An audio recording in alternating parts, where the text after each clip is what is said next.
Hey, it's Bill Simmons from the Bill Simmons Podcast here to tell you about Michelob Ultra Courtside. It's getting fans closer to the NBA with a chance to win prizes like courtside seats, a trip to All-Star Weekend, and much more. Check it out at MichelobUltra.com/courtside. Michelob Ultra Superior Access, Courtside 24-25 sweepstakes, no purchase necessary. Open to U.S. residents 21 and up. Begins on October 1st, 2024, ends July 1st, 2025. Multiple entry periods. Visit MichelobUltra.com/courtside for free entry deadlines, and official rules. Message and data rates may apply. Void where prohibited.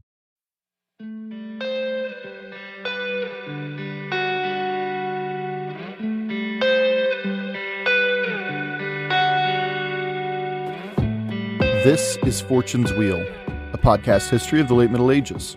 And I'm Jonathan. It's all about young Roger de Hauteville today, as the baby of the Hauteville brood takes his first steps into the world of international politics, warfare, and legend building. I think you're going to really enjoy Roger's story, but it coincides with his older brother Robert Guiscard's story, which, as I've said, is leading us on a direct collision with the mighty Eastern Roman Empire. First, though, again, we have Roger and his designs on Italy's island neighbor, Muslim-run Sicily. Now, writing in the year 1787, the famous German author Goethe once said the following when visiting the Sicilian city of Palermo. He said, quote, "Italy without Sicily cannot be conceived. Here is the key to everything," end quote. Now, on this podcast, we're just starting that story, a story that will show us why Goethe is so painfully correct. This is episode 110, and it's entitled Roger's First Steps. Thank you for listening, and I hope you enjoy the show.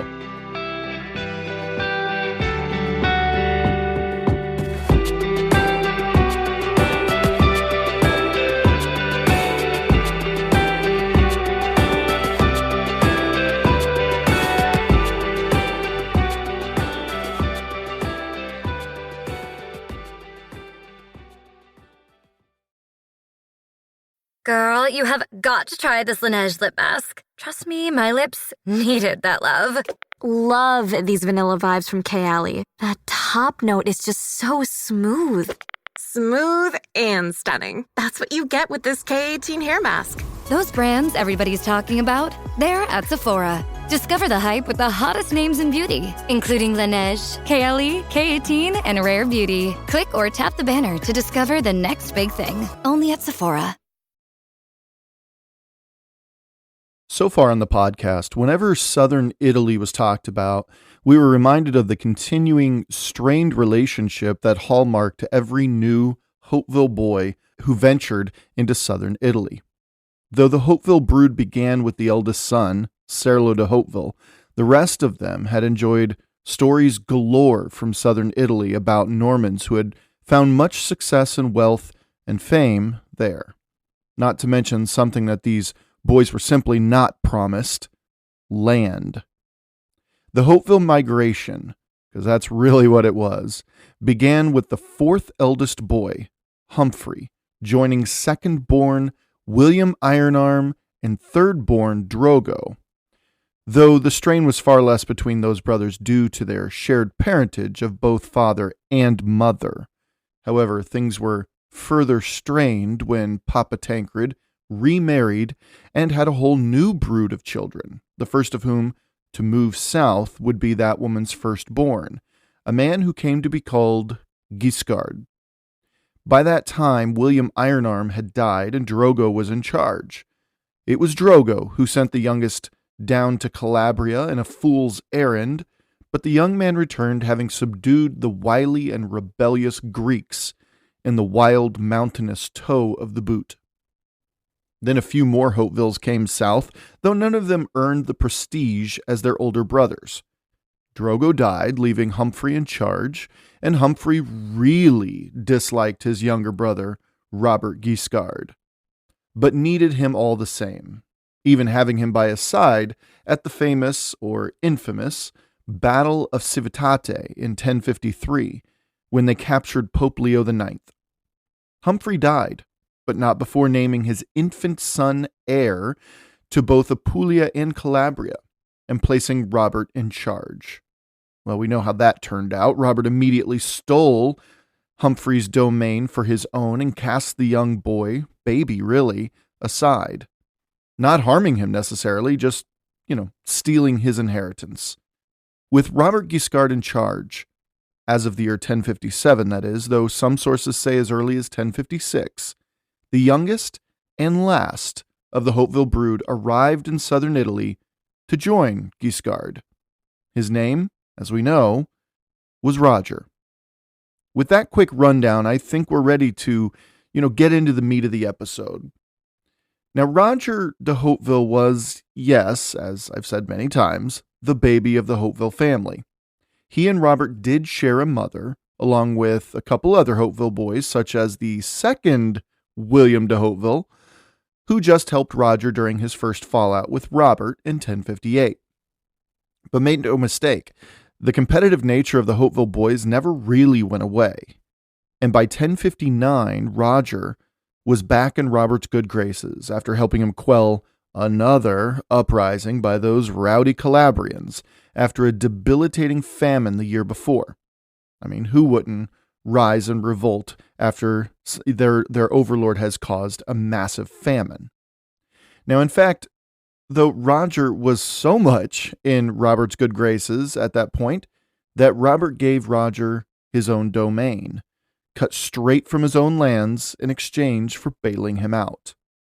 Now, much of our information about Roger de Hauteville comes from a biographical account completed in the year 1098 by the priest named Geoffrey Malaterra, or as we just refer to him on the show and throughout history, as just Malaterra.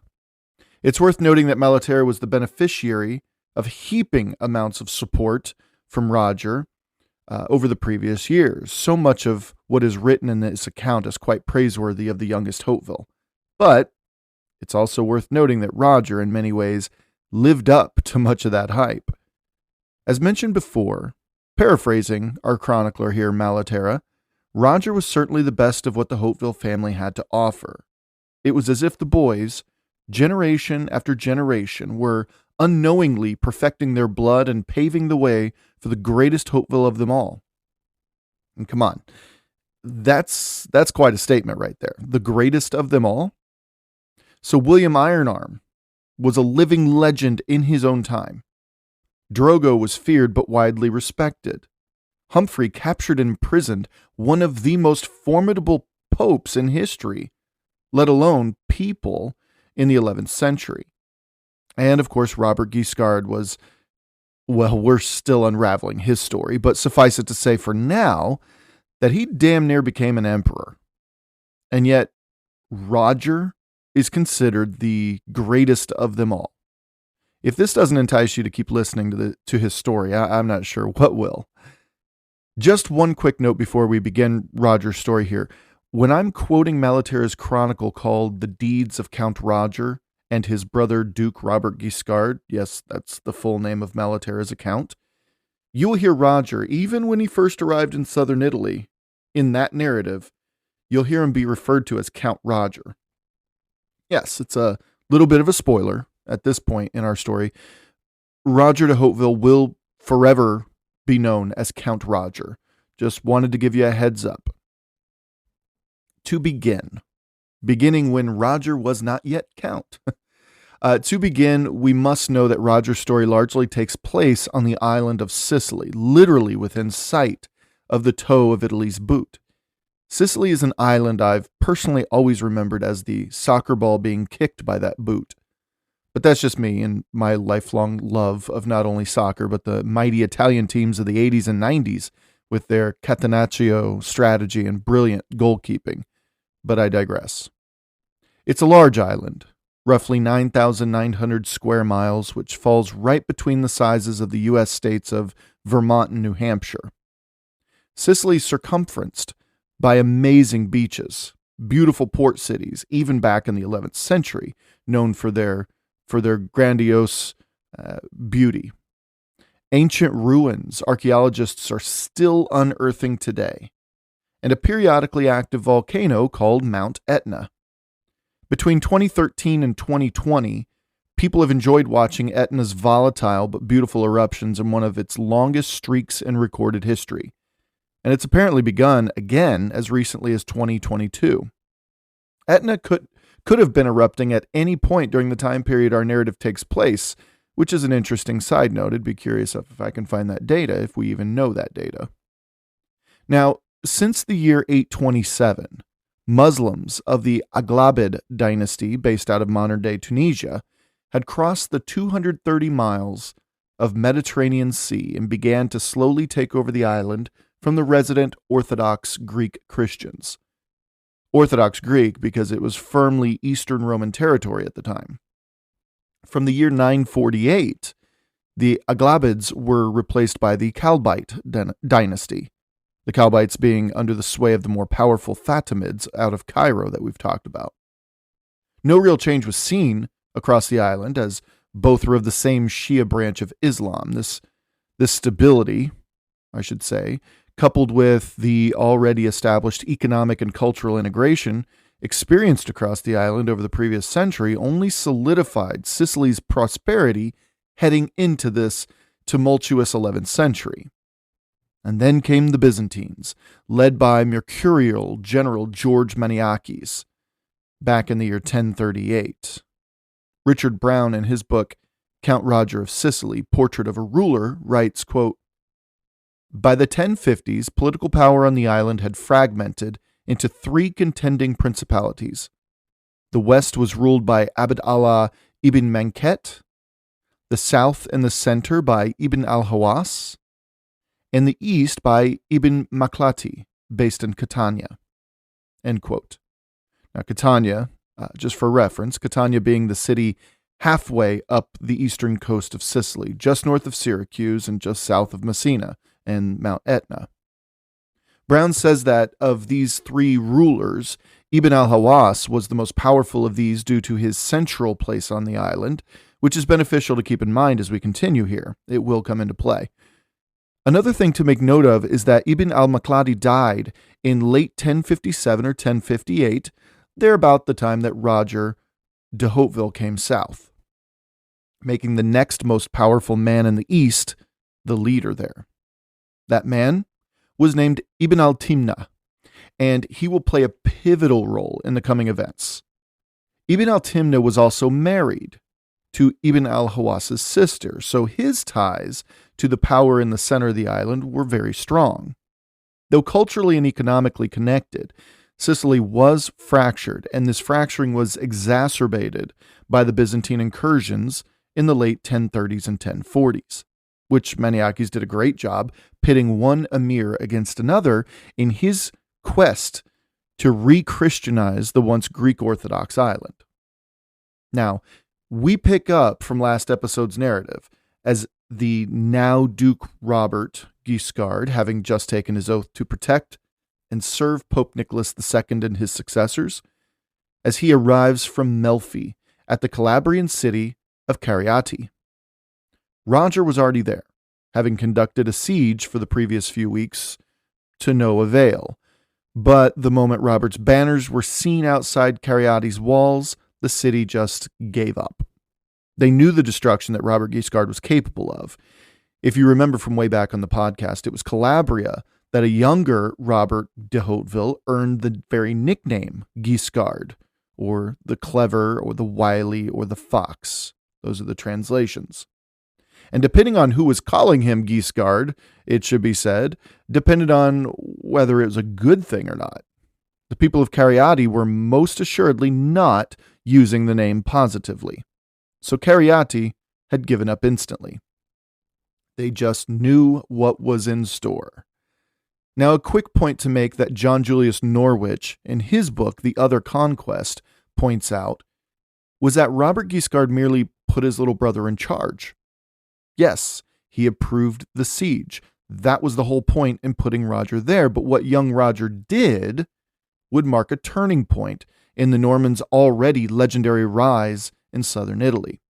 See, Roger decided on his own to do something that only Lombards had done in the region thus far. Roger ordered the construction of siege engines. which were devastating structures that amplified the impact of a siege and offered a variety of advantages to the besiegers, such as higher vantage points, for instance, which really helps out on a battlefield. It shocks me to think that not a single Norman army had done that as of 1059. And again, it was young Roger who was the first to use them. Now, this besieged city, Cariati, was really the last point of defense for the coastal city of Reggio, way down at the tip of Italy's boot, like I said, on the coast. Though it's certainly the closest point from the mainland to the island of Sicily, at least in terms of more urbanized centers of population, that is. Though it was the closest, one could still see the opposite shore way off in the distance, namely the snow-covered peak, that's right, of Mount Etna, that we've mentioned. With Cariati defeated, and now in Norman hands, Reggio was simply sold to the Normans. Yeah, just sold. What was so big about Reggio? Well, Reggio was the, de facto capital of Calabria, and at the time that Robert Guiscard became the Duke of Calabria, he hadn't fully conquered it yet, not officially. Reggio, the capital of Calabria, was, before the sale, was the last holdout of Eastern Roman control in Calabria itself, a rather large region, like I said, the toe of the Italian boot. Byzantine power in the toe of Italy was now completely gone. Norwich offers a little extra detail, which I find interesting.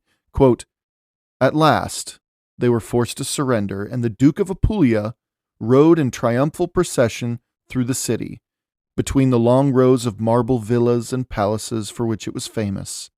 The garrison, to whom Robert had offered generous terms, fled to a nearby fortress on the rock of Scylla, where they held out for a little while longer. But they soon realized that their cause was hopeless, and one moonless summer night all embarked secretly for Constantinople. On that night, Greek political rule in Calabria came to an end. It never returned." End quote. Reggio now became Robert Guiscard's capital city of Norman-held Calabria, and that's a pretty big moment in Robert's story as well as Roger's.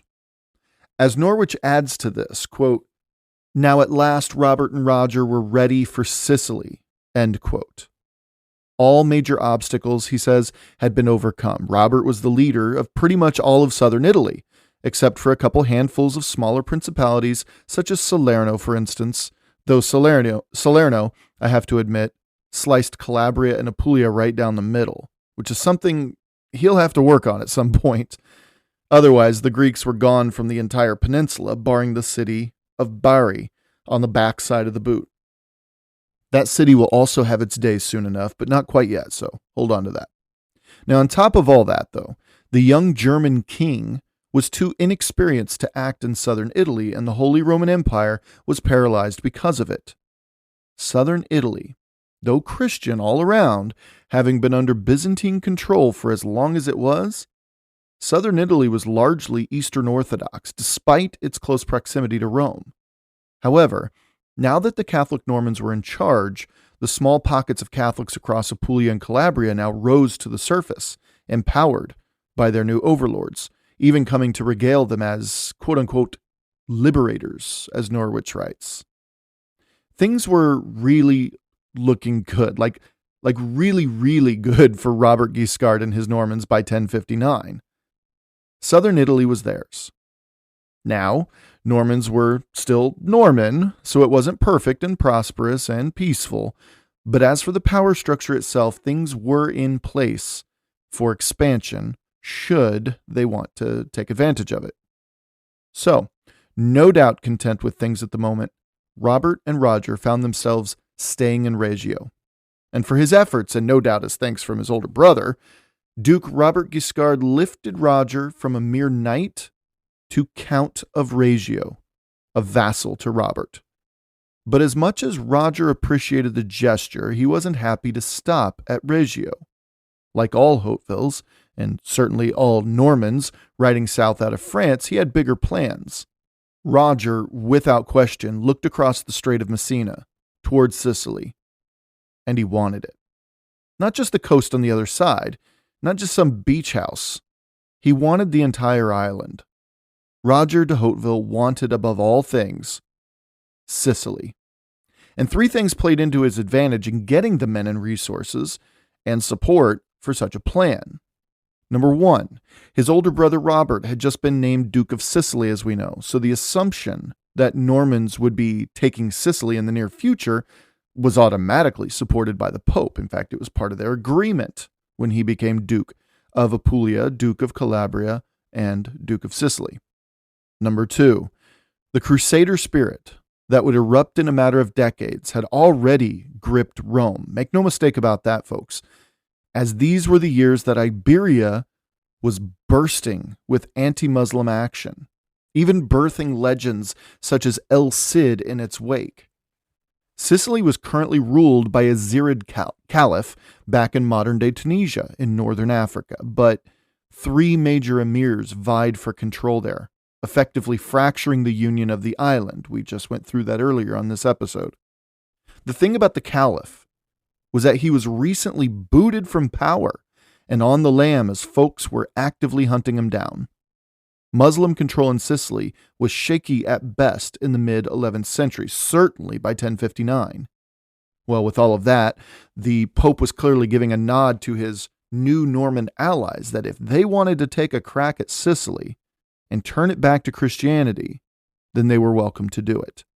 In fact, doing such a thing would probably not only result in massive stores of new wealth, but also an untold generosity from the papacy itself. That was a pretty good deal, pretty good gamble to take.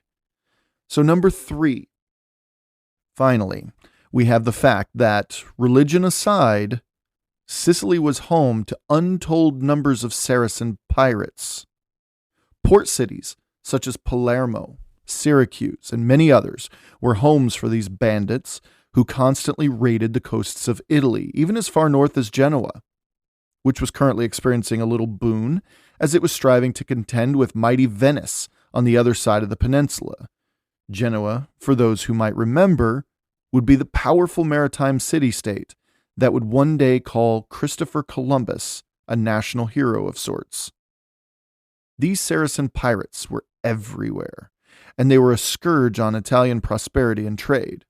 They could very easily be likened to the Central Mediterranean's version of the Vikings up north. Either way, these Saracen pirates had to be defeated once and for all for Calabria to prosper and grow.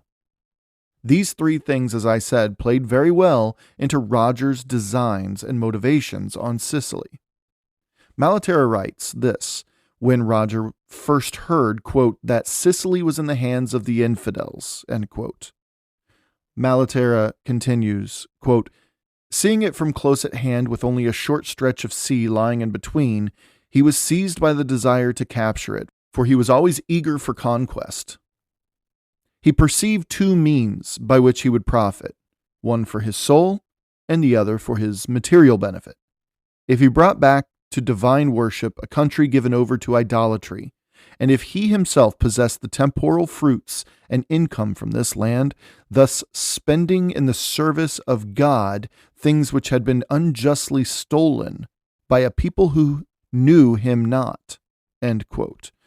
It's worth noting that the word him in Malaterra's writing right there was capitalized, thus implying that the Muslims who ruled over Sicily were not only infidels themselves, which at the time was a word used on both sides of the issue to describe the other, but also implying that Muslims simply were not known to God, that they have been misled, that they were worshiping an idol in place of the one true God.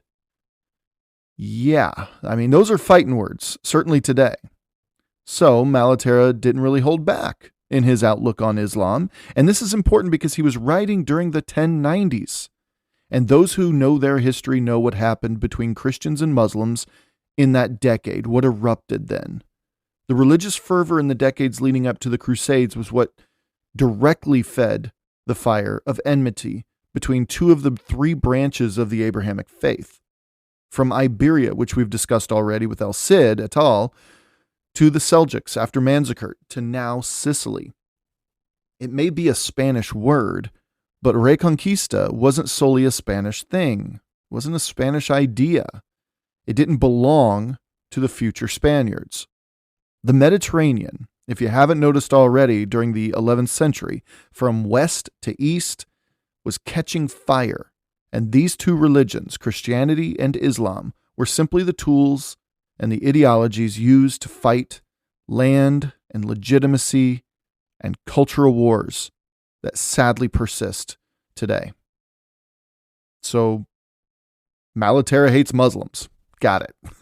He wasn't alone, and we can't forget that the language used in these texts are very telling and should not be overlooked. Islam and Christianity both were becoming heated enemies, no longer content with their toddlers' parallel play with each other any longer. Sicily was merely the next flashpoint. And it should be noted that it seems on so far in our narrative that it's 100%, the Christians in the 11th century pushing into Muslim territories. But nobody's innocent there. It wasn't just one as the oppressor. That's not the way history should be looked at, in my opinion. It's not an oppressed versus oppressor thing. It's one person does something, the other person responds. It could be centuries later, but that person will do something back and the other person responds. So at this point in Iberia, you've got the Christians on the move, trying to take that peninsula back into Christian hands while the Muslims were down. But at the same time, you go straight across the Mediterranean to the absolute opposite side, and you've got at this time, mid to late 11th century, you've got the Seljuk Turks, Muslims on the move, taking advantage of a weakened Christian state out there.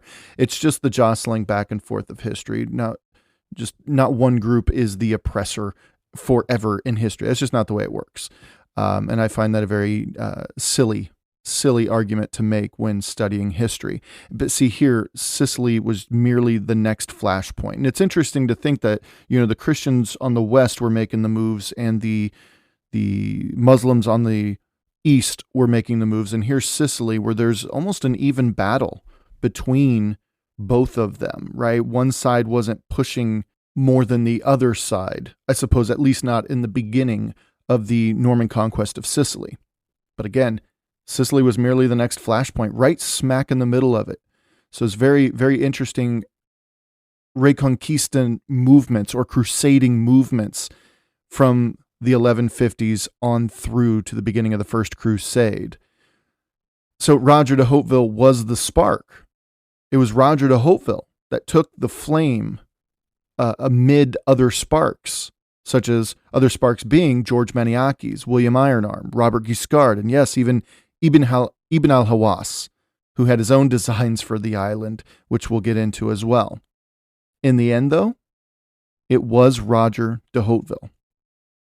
So in May of 1060, from the city of Reggio in Calabria, Roger sets off with 60 knights across the Strait of Messina, the very same strait where Odysseus met another obstacle on his journey home millennia earlier after the Trojan War, when he had to navigate these treacherous waters inhabited by two, and hear me on this, two of the most terrifying Greek monsters in its famous mythology, that of Scylla and Charybdis.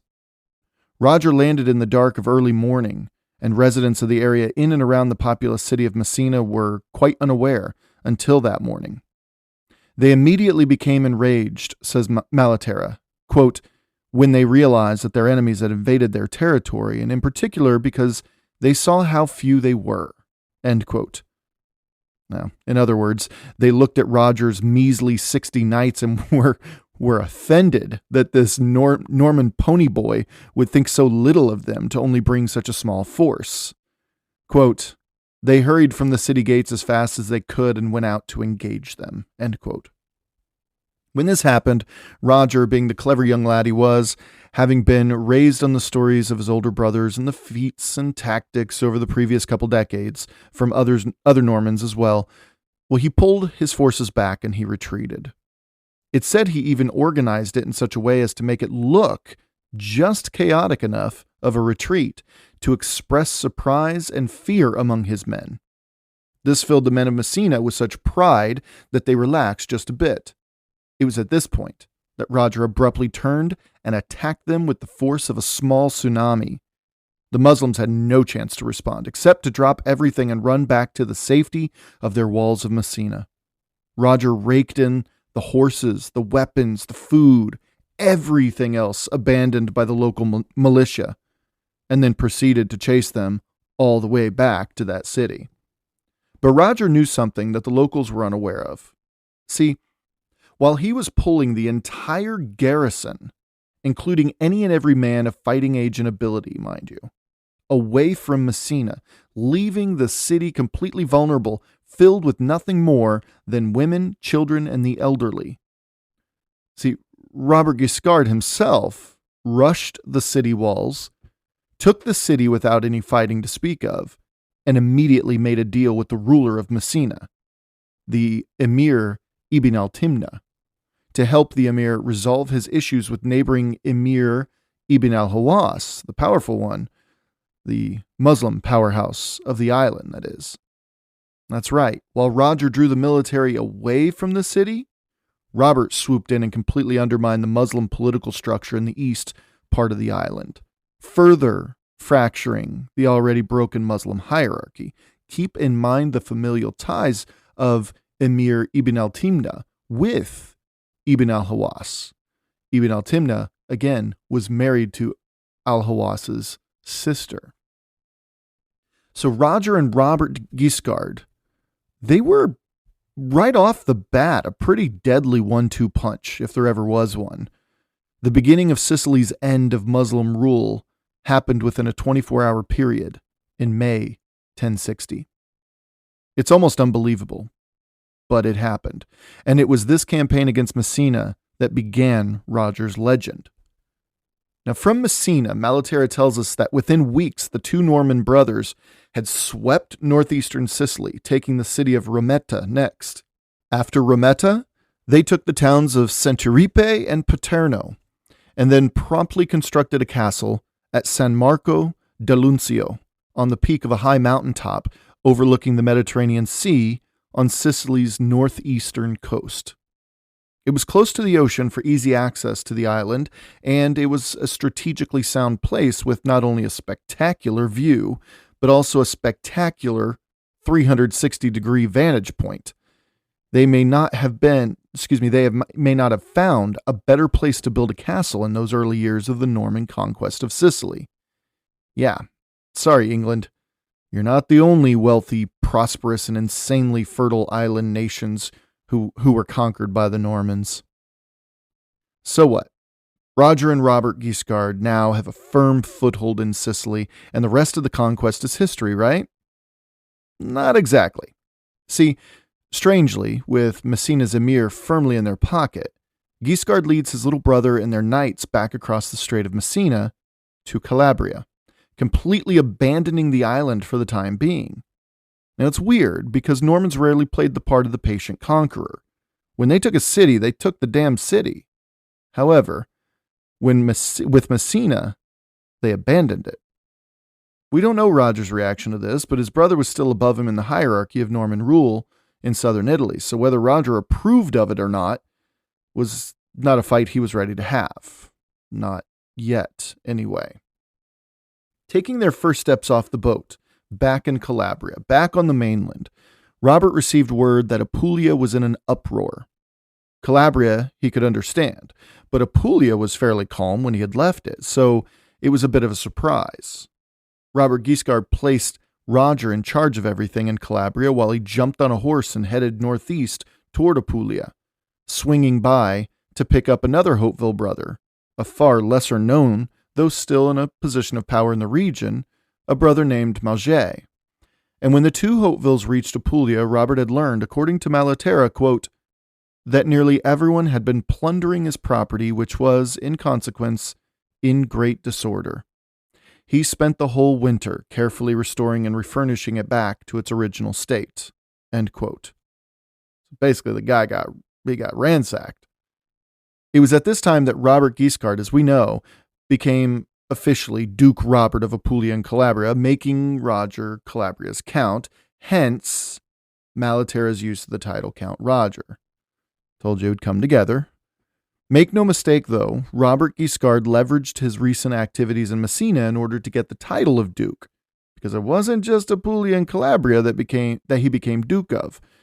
No, as we know, the Pope declared him Duke of all of Sicily as well. Pay no mind to the fact that Robert didn't own a single grain of sand on Sicily's beaches at the time, or even a single lemon grown on its multitude of lemon orchards found across the breadth of the island.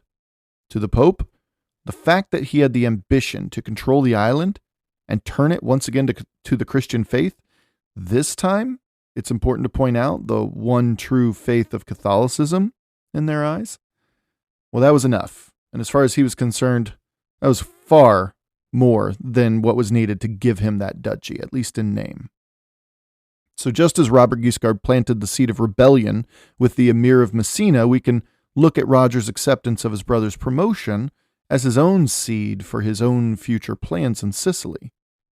Give Robert the win now, knowing he will have the last laugh. That's a statement made in hindsight, but it seems to fit whether true or not. And with that, Duke Robert Guiscard received his new ally unexpectedly in the city of Reggio, his brother Roger by his side. That new ally, Emir Ibn al-Timna, when it was discovered that he had cut a deal with the invading Normans while they were off fighting Roger's forces, well, he'd been expelled by the people of Messina. Well, I mean, that wasn't the whole story. That was the official story, but it wasn't the whole story. It seems Ibn al-Timna killed his sister's husband for some reason. And the man's brother, a guy named Belcamet, a powerful warlord in the area of northeastern Sicily, defeated al-Timna and sent him packing. Al-Timna had nowhere else to go except to the court of Duke Robert Guiscard.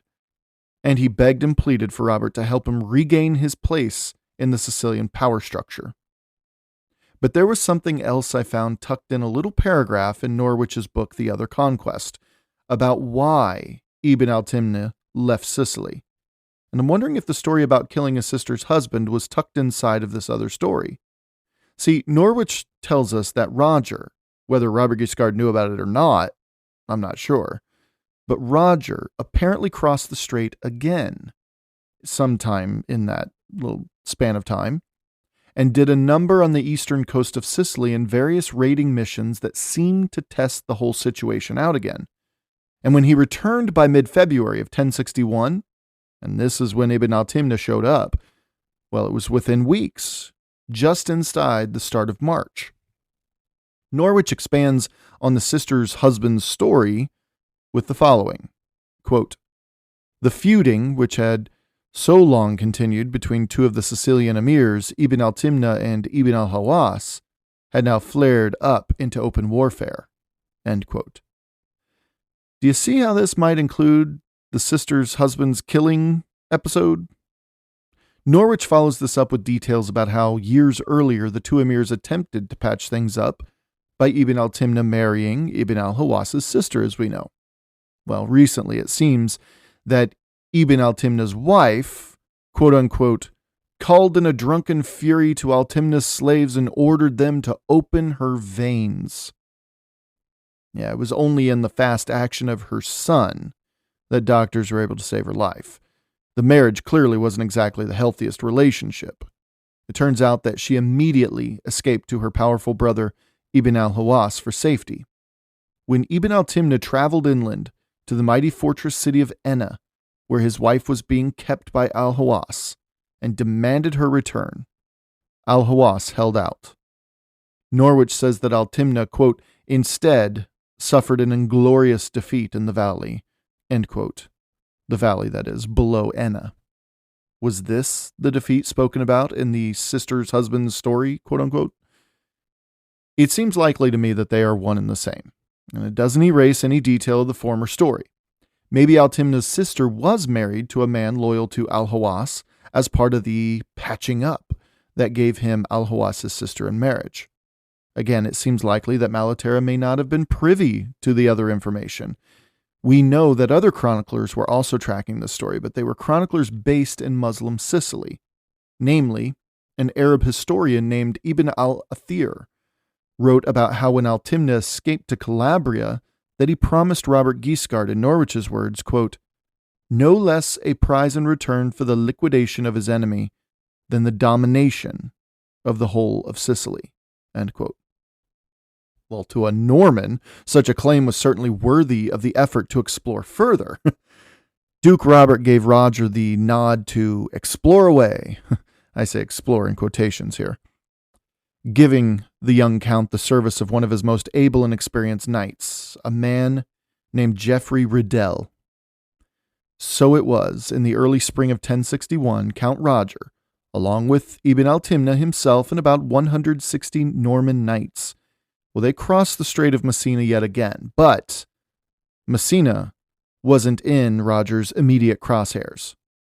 Roger landed his forces at his new castle at San Marco di Luncio, again on the north coast of Sicily, and then worked his way back east toward Messina. First, though, before attacking the city, being the invading army, Roger needed to establish a base of operations and procure the necessities of leading a small army. Food, extra horses, all that, so on. He immediately turned his sights on a town called Milazzo, which was on a thin peninsula stretching far out into the Mediterranean, creating a natural harbor to the west of Messina. It would serve as a great place to set up shop, almost halfway between Messina and their castle of San Marco di Luncio up the coast.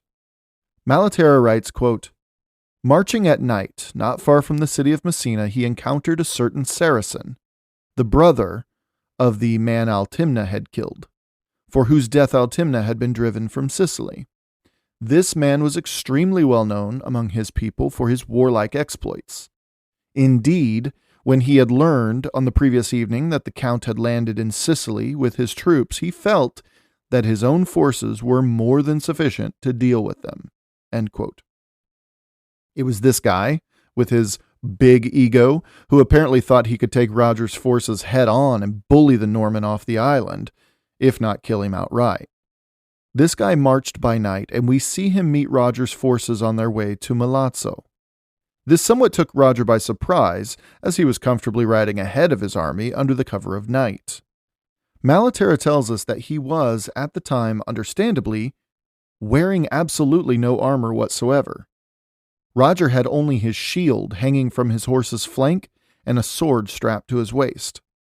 The chronicler continues, quote, "When by the light of the moon he observed the enemy's arrival, he had gone too far in front of his squire to take his armor from him. Indeed, it was possible that the latter, if he had seen anything in the darkness, had fled. So he put on speed and charged his enemy, armed with only a sword. He killed him with a single blow, cutting him in half. The body lay in two pieces, the horse and personal effects he gave to one of his men." End quote. So that was that for the man who defeated and expelled Ibn al-Timna, apparently, cut in half by an armorless Roger de Hauteville. As much as I love this story, I'm just not sure I can quite believe it. He certainly could have defeated the man in battle, even one-on-one combat right there in the moonlight. I mean, Roger was known for that. But it just seems awfully similar to another Norman who traveled south and kicked off his own legend. Remember back when we discussed William and Drogo de Hauteville, both fighting under General George Maniakes? They were attacking Syracuse, desperately trying to wrest control away from the Saracens who had occupied it for nearly 200 years. Well, the emir burst forth from the gates of Syracuse in a last-ditch effort to push the Byzantine army away, and it nearly worked. Maniakes called for a full retreat. From his high vantage point, he could see the battlefield spread out before him. He could see his Greek soldiers running back. He could see his Varangian guard under the leadership of a young Harold Hardrada in full retreat as well. But right smack in the middle of the battlefield, he saw one Norman knight, William de Hauteville, turn and face the emir himself as the emir rode toward him. On foot, this crazy Norman sprinted at the oncoming horse, and according to the story, cleaved the emir into two with one blow. The shockwave across the battlefield was enough to win the day for the Byzantines, as well as earn William the nickname Iron Arm. So was Roger the man who commissioned Malaterra to write his biography, mind you. Was Roger simply using the story of this older brother, the first de Hauteville boy to ride south and become famous on his own? Was he just using that? It was certainly a powerful kind of story to tell, but is it entirely true? I don't know, but I don't think so. But here's a better question, I think. Does the truth actually here matter? On the other hand, I will always say that the capital T truth matters, but legends also serve as entertainment. So in those regards, I would say that the capital T truth of this can be played with a bit. I'm curious to hear what you think. Does it really matter how Roger defeated this enemy, in your opinion? Well, either way, Roger's legend had begun. The next day, he set off to take both Milazzo and Rometta before heading to the coast to offload his booty to be sent back for safekeeping in Reggio. Now, from the perspective of the people of Messina, come daylight and news traveling the few miles back to the city of what had occurred that night, they could now see with their own eyes in the distance Roger packing up his riches on a nearby beach. They mistook this for Roger heading home and decided to take the youngest Hauteville by surprise. I mean, as far as they saw it, half of Roger's army was on board ships heading home. Disembarking was a long process, let alone setting up the army once off the boats was an entirely different undertaking itself. But see, here's the thing. None of Roger's men were actually boarding the ships to leave. Malaterra writes, quote, "Now, in fact, because the wind was unfavorable, no armed men had boarded the ships. When Roger realized that they were advancing against him, he sent out ahead his nephew Serlo, the son of his brother Serlo." End quote. We haven't really mentioned Serlo de Hauteville much at all in this entire podcast, and there's a simple reason for it. Serlo de Hauteville was the firstborn of the entire Hauteville brood. As we know about Normandy, firstborn males were overwhelmingly favored through the process of primogeniture, meaning Tancred had easily and long ago decided that Serlo would be his sole heir. Serlo de Hauteville was back home in Normandy, ruling the Cotentin alongside his father until Tancred's death, when he inherited the whole darn thing. Serlo never had to seek his fortunes elsewhere, like all those younger brothers throughout the duchy, including his own.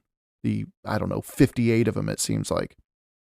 But Serlo had a son, whom he named Serlo. And Serlo Jr. wanted a piece of that southern Italian action that his uncles had for decades been boasting about. Serlo Jr. had joined Roger down south, and Serlo Jr. was something. He was something. This kid had guts and courage and honor and integrity. History easily says that Roger was the culmination of the Hauteville boys, but Serlo could have easily taken the title himself, if not for reasons we'll see soon enough. So Serlo heads out at cool Uncle Roger's behest with instructions, says Malaterra, quote, that if they wished to flee, as indeed they did, they should be allowed to do so. He himself pursued them at great speed while they attempted to flee, and intercepted them to such effect that scarcely one among the whole multitude escaped. End quote. It's a little murky, but this passage tells us that Roger initially sends Serlo ahead to put the men of Messina to fight, and that Serlo should let them go, but that Roger would sweep in from another direction and chase them all down, cutting down nearly every single man who dared to challenge him that day. We've seen Roger in a few different lights so far. He's shown cleverness when he took the beaches at night, drawing the men of Messina out for a fight only to feign a retreat before charging back, the whole time knowing he was buying time for his older brother, Robert Guiscard, to sweep in to an empty Messina and take it. We've seen Roger boldly charge into an enemy camp in the middle of the night, without any armor, and cleave a man in two, winning the battle before it even began. Roger's taken towns. Roger's sent copious amounts of treasure and wealth back home. Roger sent his beloved nephew into the fray with the singular purpose of pushing the enemy right into his deadly hands, ruthlessly killing all challengers. Now, let's see Roger in a religious light. See, there was a custom in the 11th century when it came to booty won after combat. That which was taken during or after a battle, that which was once Muslim property, could not be given to God or a saint or an angel as a donation for good fortune or favorable weather or food, health, or things like that, agricultural health, whatever. Now, at what point the Muslim property technically, like legalistically speaking, at what point the Muslim property technically became Christian, I'm not sure. But it was generally accepted around the Mediterranean that Christians couldn't just take from Muslims and turn right around and dedicate it to their God. So in the case of Roger trying to get his wealth back home to Reggio, and the weather and the seas simply not cooperating, well, Roger was said to have dedicated the wealth he was putting aboard his ships to a church in Reggio that was destroyed by his brother's earlier campaigns into Calabria years earlier. Malaterra writes, quote, "It may seem that by giving the booty to God, they acted against canonical sanctions," end quote. Malaterra, see, he reasons it through. He does a little spiritual gymnastics, if you will, and he decides, quote, "We do not think it absurd to take from those who trust in God, neither through their mouths nor in their hearts," end quote. Basically, if they're Muslim, it's okay to steal from them and then dedicate it to God in some way because, it's a way to wash away the ick of Islam. That's pretty much how he reasoned it through. He continues, quote, "Indeed, it does not seem unreasonable to give what has been taken away from those who use things ungratefully, in that they do not recognize the giver," end quote. Malaterra's stance on Islam, among so many others throughout 11th century, and it goes the other way too. Muslim chroniclers, they said their piece. Jewish chroniclers said their piece, although probably a little bit less. They weren't really in a position of power anywhere. But see, Malaterra's stance on Islam seems to be that having perverted, and this is my estimation of what Malaterra perceived and some of these other Christian chroniclers, so it's not me here. Malaterra's stance on Islam seems to be that having perverted the message of God, the message given through the words and actions of Jesus of Nazareth and his disciples, Muslims were simply ungrateful for what God has provided them. Therefore, by their very spiritual nature, they have misused their wealth, influence, power, and property. Remember, this should not be forgotten as we inch our way closer and closer to the First Crusade. The way people think is often overlooked in our studies of history, in my opinion, so I'm trying to add that in a little bit. Context is key, right? The seas were pretty rough around that time. I mean, rough enough for Roger to reconsider sending his riches back. So with the wealth dedicated to rebuild a church back in Reggio, he was left twiddling his thumbs. He had a small army, effective, right, army, and a very hostile island that could turn on him at any point. Standing still is the single last thing an invading army can afford to do. If they're not moving, they're losing, period. So Roger considered rushing into Messina, taking it once and for all. Malaterra writes, quote, "He set off to attack the city at daybreak, knowing its forces to be much depleted. But although those who now survived in Messina were few in number, they and their women, along with them, defended their towers and ramparts as though for life itself. The Count was worried that the whole of Sicily would be roused by this exploit and would fall upon him and return to his tents and began to consider his return to Reggio," end quote. Well, it turns out Roger's dedication, or his patience as the winds changed on their own, worked, and Roger was able to set sail back home. Keeping it simple was the best option. He had less than 200 knights, and though he was very successful on that specific venture into Sicily, he would need far more support and a far bigger army if he was going to take and keep Messina. The moment Messina was held in any permanent way was the day he estimated that Muslim Sicily itself would turn on him.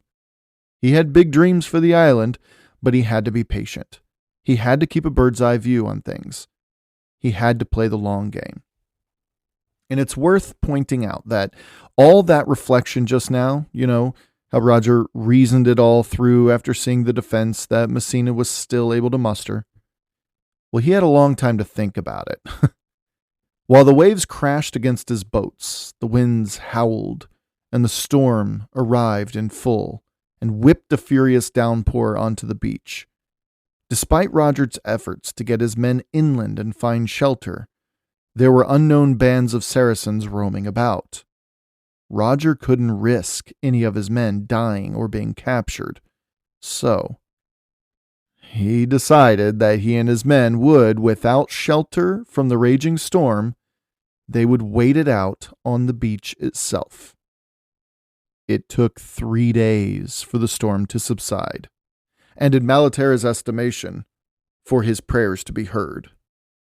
3 whole days, getting drenched on some northern Sicilian beach, shelter from nearby Messina in sight the entire time. As another chronicler, Amatus of Monte Cassino, wrote, quote, "What with fear and cold together, they were in a most miserable state," end quote. Yeah, he had time to think about the situation. He headed back to Reggio once the winds and the waves calmed, his boats heavy, and his figure beginning to develop its own center of gravity to the people around him. But if you can believe it, Roger wasn't quite safe yet. You see, those folks from Messina, having lost thousands of their fathers and brothers and husbands the previous week, well, they weren't quite happy with Roger and his Normans camped there on the beach. They decided to muster together all the warships they could and make the Norman return trip insufferably difficult. It wasn't exactly a measure to fight and defeat the Normans, more to just inflict as much revenge on them as they could, as much hatred and resentment on them as they could. Norwich writes that, quote, "The ensuing naval battle continued to the very entrance of Reggio harbor. One Norman ship was lost, the others, battered but still afloat, struggled into the port to discharge their exhausted and shivering passengers. The expedition, after so promising a start, had ended in something suspiciously like a fiasco," end quote. And it's interesting that the Strait of Messina, there just, I don't know, a couple thousand years earlier, whatever, Odysseus had to go on his own journey home that seemed to start off so promising, but very quickly go astray. And there Roger de Hauteville was going through the same straits as Odysseus did, in obviously not one-to-one comparison circumstances, but similar enough for the metaphor, right? But what hurts the most about the whole thing is what Norwich says simply, quote unquote, "The blame lay squarely on the shoulders of Roger." Back in Reggio, he made good on the promise to what he was to do with the wealth he accumulated. So after paying his men their shares, he donated the rest to rebuild the church of St. Andronicus just outside of Reggio. But Roger wasn't finished. As soon as he reached safer shores, he was already looking back over his shoulder, planning how he would enter the island next. I mean, there was a lot to reflect upon, a lot to look back and figure out what went wrong and what could have been done better. It's what every successful leader does. Besides, greatness isn't an achievement. Greatness is more of an aggregate of great things achieved. Roger was bound to make mistakes. Keep in mind, he was only approaching, 30? He was in his late 20s. The question we're left with is, how will Roger bounce back going forward? Thanks for listening. Until next time.